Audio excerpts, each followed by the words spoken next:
Cricket කියන්නේ මහත් තරුණගේ ක්‍රීඩාව ලෙස හැදින්වුවත් ක්‍රීඩාවේ උණුසුම ඉහළ යන අවස්ථාවලදී ක්‍රීඩකයන් අතර වාක් සංග්‍රහම සහ ගැටුම් ඇතිවීම අපිට නිරන්තරයෙන්ම අහන්න පුළුවන්. විශේෂයෙන්ම තරගයක ප්‍රතිඵලය තීරණාත්මක අවස්ථාවකට පැමිණි විට ක්‍රීඩකයන්ගේ හැසිරීම් ආතතිය සහ තරඟකාරීත්වය ඉහළ යන නිසා එවැනි ගැටුම් ඇතිවීම සාමාන්‍ය දෙයක් බවට පත්වෙනවා. එවැනි අවස්ථාවල පිතිකරුවන් සහ පන්දු යවන්නන් අතර සිද්ධ වන වචන හුවමාරු, ස්ලේඩිං, එකිනෙකාට අභියෝග කිරීම වැනි දේවල් ක්‍රීඩා පිටියේ දැක ගන්නට ලැබෙනවා.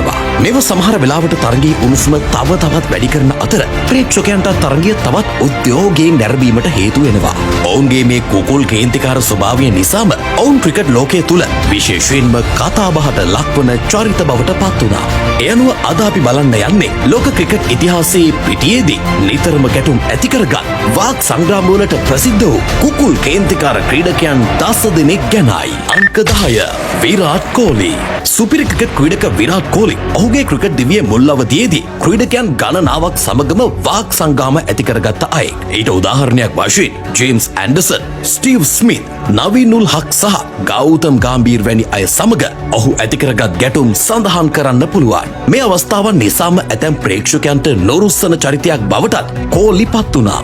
කෙසේ වෙතත් වර්තමානයේ වන විට කෝලි ලබා තිබෙන අත්දැකීම් සහ පරිණත භාවය නිසාම අතීතයට සාපේක්ෂව එවන් හැසිරීම් ඔහුගෙන් දකින්නට ලැබෙන්නේ ඉතාමත් කලාතුරකින්. අංක 9 ඩෙනිස් ලිලි. හිටපු ඔස්ට්‍රේලියානු වේග පන්දු යවන්නෙක් වන ඩෙනිස් ලිලි යනු ඉක්මනින් කෝපයට පත්වන චරිතයක් ලෙස ප්‍රසිද්ධියක් උසුලන අයෙක්. ක්‍රිකට් පිටියේ ඇතිවුණු ගැටුම් අතරින් ජාවෙන් මියන්ඩාර් සමග ඇති කරගත්ත ගැටුම බොහෝ දෙනාගේ කතාබහට ලක්වුණු එකක්. තවද ඇලුමිනියම් පිත්තක් සමග පිතිකරණයේ යෙදීමට ගොස් විනසුරුවන් ඊට ඉඩ නොදීම නිසා ඔහු තම පිත්ත විසිකර දමා ආවේගශීලීව හැසිරීම ඊට තවත් උදාහරණයක් වශයෙන් සඳහන් කරන්න පුළුවන්. අංක 8 කිරන් පොලාඩ්. 2014 වසරේ පැවති IPL තරගාවලියේදී මිචෙල් ස්ටාර්ක් සමග පොලාඩ් ඇති කරගත් ගැටුම බොහෝ දෙනෙකුට මතක ඇති. එහිදී පොලාඩ් තම පිත්තෙන් ස්ටාර්ක්ට පහර දීමට පවා උත්සාහ කළා. ස්ටාර්ක්ගේ වාසනාවට පොලාඩ්ගේ එම ඉලක්කය වැරදී ගියා. මීට අමතරව IPL තරගයේදීම ඩ්වේන් බ්‍රවුන් සමග ඇති කරගත් ගැටුම, CPL තරගාවලියේදී විනිසුරුවන් සමග ඇති කරගත් ගැටුම ඇතුළු සිද්ධීන් කිහිපයක් නිසාම අතිශයින් ප්‍රකෝපකාරී ක්‍රීඩකයෙක් බවට පොලාඩ් පත් වුණා. අංක 7 මාලන් සැමුවෙල්ස්.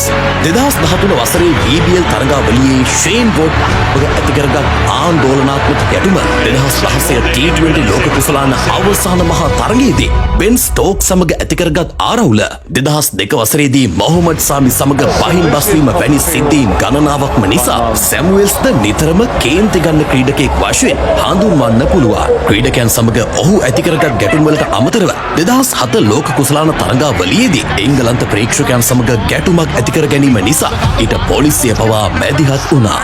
අංක 6 හර්භජාන් සිං. 2008 CB තරගාවලියේදී ඇන්ඩ්‍රු සයිමන්ස්ට වඳුරායයි අපහාස කිරීම, 2008 IPL තරගාවලියේදී ශ්‍රීශාන්ත කම්මුල් පහරක් එල්ල කිරීම, රිකි පොන්ටින් සහ ෂොයිබ් අක්තාර් සමග වතාවන් කිහිපයකදීම වාග් ගැටුම් ඇති කර ගැනීම, විනිසුරුවන් සමග ඇති කරගත් මත ගැටුම් වැනි විවිධ අවස්ථා ගණනාවක්ම නිසා ක්‍රිකට් පිටියේ කුකුල් කේන්තිකරුවෙක් වශයෙන් හර්භජාන් සිංද ප්‍රසිද්ධියට පත් වී තිබෙනවා. මේ නිසාම ඔහු කිහිප වතාවක්ම විනිසුරුවන්ගේ සහ තරඟ තීරකවරුන්ගේ අවවාද කිරීම් වලටත් ලක් වුණා. අංක 5 ෂේන් වෝන්. දඟපන්දු යවන පුරාවෘත්තයක් වන ෂේන් වෝන්ද ප්‍රකෝපකාරී ක්‍රීඩකයෙකු ලෙස නමක් දිනාගෙන සිටින අය. ඔහු සම්බන්ධව වඩාත් කතාබහට ලක් වූ ආందోලනාත්මක සිදුවීම වුණේ 2013 BPL තරගාවලිය අතර වාරේ මාලන් සැමුවෙල් සමග ඇති කරගත් වාක් සංග්‍රාමයයි.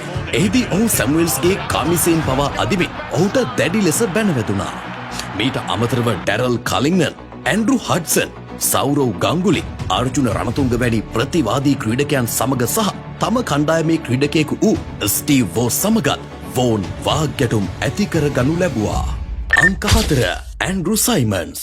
ක්‍රීඩා පිටිය තුළ මෙන්න ඉන් පිටතදී ගැටුම් ගණනාවක් ඇති කරගත්ත අයෙක් වශයෙන් සයිමන්ස් එකට හඳුන්වන්න පුළුවන්. ඊට උදාහරණයක් ලෙස 2008 OB තරඟාවලියේදී හර්බජාන් සිං සමග ඇතිකරගත්ත ගැටුම, පුහුණුවීම් අතර වාරයේ මයිකල් ක්ලාක් සමග කීප වතාවක්ම ඇතිකරගත්ත ගැටු, අලුබදුන තරඟාවලියේදී ඇන්ඩ්‍රු ෆ්ලින්ටොෆ් සමග වාක් සංග්‍රාමයක් ඇතිකර ගැනීම, ප්‍රේක්ෂකයන් සමග වතාවන් කිහිපයකදීම ඇතිකරගත්ත ගැටු, බීමත්ව හැසිරීම නිසා තරඟ තහනමකට ලක්වීමෙන් අනතුරුව තම නායක රිකී පොන්ටින් සමග ආරවුලක් ඇතිකර ගැනීම වැනි සිද්ධීන් ගණනාවක්ම මෙහිදී සඳහන් කරන්න පුළුවන්.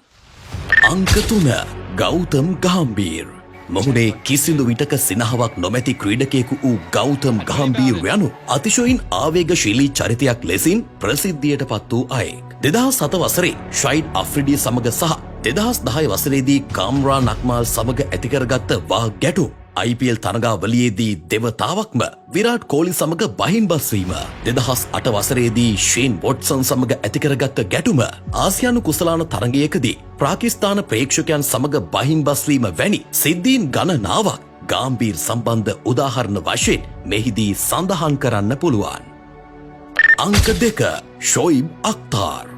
අක්තාර් යනු අනෙක් ප්‍රකෝපකාරී ක්‍රීඩකයන්ට සාපේක්ෂව වැඩි වශයෙන් තම කණ්ඩායමේ ක්‍රීඩකයන් සමග ගැටුම් ඇතිකරගත් අය.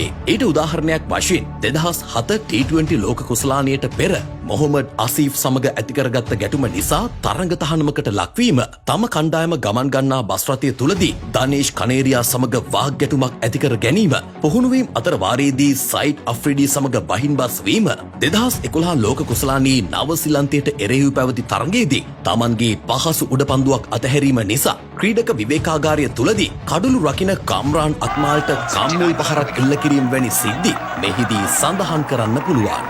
ඊට අමතරව ප්‍රතිවාදී කණ්ඩායම්වල ක්‍රීඩකයන් සමග අක්තාර් ඇතිකරගත් ගැටුම් ලෙස 2010 වසරේදී හර්බජාන් සිං සමග ඇතිකරගත්ත ගැටුම සහ විරේන්ද්‍ර සෙවා, මහේල ජයවර්ධන, රාහුල් ට්‍රාවි, කෙවින් පීටර්සන් වැනි පිටකරුවන් සමග ඇති වූ බහින්බස් වීම මතකයට නගන්නට පුළුවන්. අංක 1. ශකීබ් අල් හසන්. විනය විරෝධී හැසිරීම නිසා නොයෙක් අවස්ථාවලදී තරඟ තහනමට ලක් වූ කලහකාරී ක්‍රීඩකයෙක් වන ශකීබ්ව මෙම ලයිස්තුවේ ඉදිරියෙන්ම තැබිය හැක්කේ ඔහු තරම් ඉක්මනින් ආවේගශීලී වන චරිතයක් තවත් නොමැති බැවින්. විනිසුරු තීරණයකට එකඟ නොවීම නිසා 2021 ඩකා ප්‍රීමියර් ලීග් තරඟාවලියේදී ඔහු කඩුල්ලට පයින් ගසා පිට දැමීම සහ ඉන් අනතුරුව විනිසුරුවාට දැඩි ලෙස බැනවැදීම ශකීබ් සම්බන්ධ වඩාත් ආందోලනාත්මක වූ සිද්ධියක්. එමෙන්ම 2018 නිදහස් කුසලාන තරඟාවලියේදී ශ්‍රී ලංකා ක්‍රීඩකයන් සමග ඇතිකරගත්ත ගැටුම, තරඟයක් අතර වාරයේදී අශෝභන ලෙස කැමරාවට තම රහස් ප්‍රදේශය පෙන්වීමට උත්සාහ කිරීම, BPL තරඟාවලියේදී තමීම් ඉක්බාල් සමග බහින්බස් වීම වැනි සිද්ධීන් රාශියක් ශකීබ් සම්බන්ධයෙන් උදාහරණ වශයෙන් සඳහන් කළ හැකියි. මේ අනුව ශකීබ් යනු අතිශයින් ප්‍රකෝපකාරී හැසිරීමක් තිබෙන ක්‍රීඩකයෙකු ලෙස අපට හඳුන්වන්න පුළුවන්. මේ අනුව අවසාන වශයෙන් පොදුවේ යමක් සඳහන් කළහොත් මෙවන් කුකුල් කේන්තිකාරයන් කොතරම් දක්ෂයන් වුණත් ඔවුන්ගේ එම හැසිරීම් රටාව නිසා බොහෝ දෙනා අකමැති පිරිසක් බවට මේ අතරින් ඇතැම් දෙනා පත් වුණා. කෙසේ නමුත් නිතරම කෝපයට පත්වන මෙවන් ක්‍රීඩකයන් ඇතිකරගත්ත එවන් ගැටුම් ක්‍රීඩා ලෝලීන් බොහෝ දෙනෙකුගේ මතකේ සදාකාලිකවම රැඳී තිබෙනවා.